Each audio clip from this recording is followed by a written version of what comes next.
This is the dictation at the rate of 80 words per minute. Get ready. Start.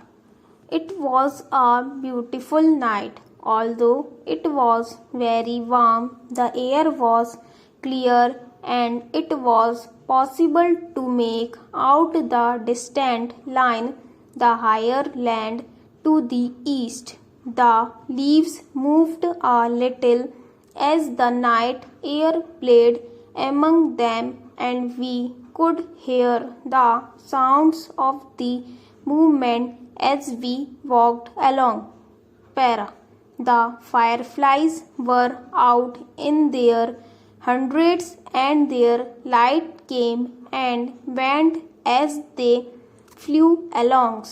We could follow their course by watching the coming and the going of their little lights. When we first got out of the car and began to walk, we thought that everything was still and soundless, but as we grew used to the night, we found that all was sound and movement.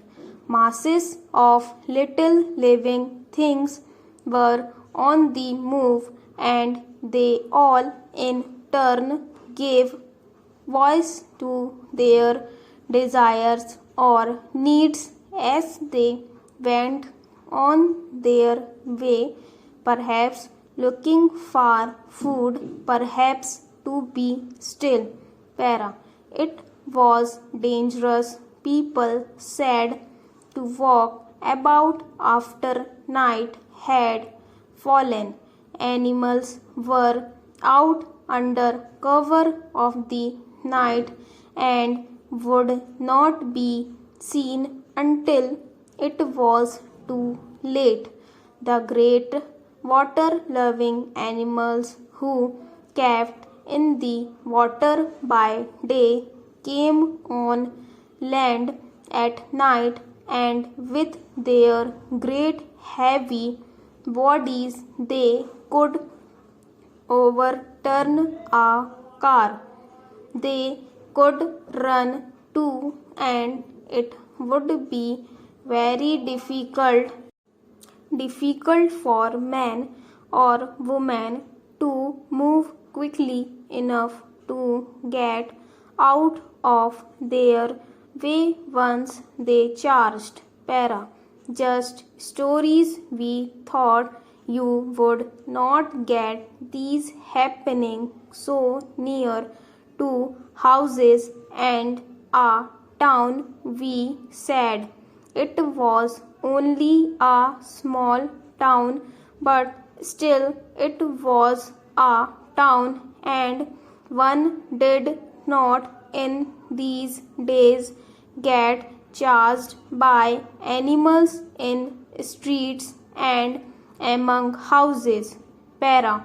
But of course we were no longer on the streets, and the lights of the nearest houses could not be seen. The only lights we saw were the little ones of the fireflies as they went on their way for purposes known only to themselves.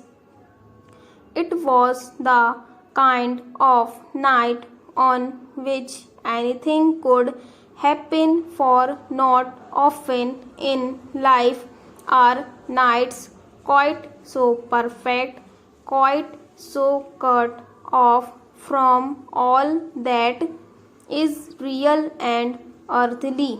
Para. We made our way little to the water. At last we came into the open, and there in front of us was a mighty inland sea, a piece of water 200 miles and more across.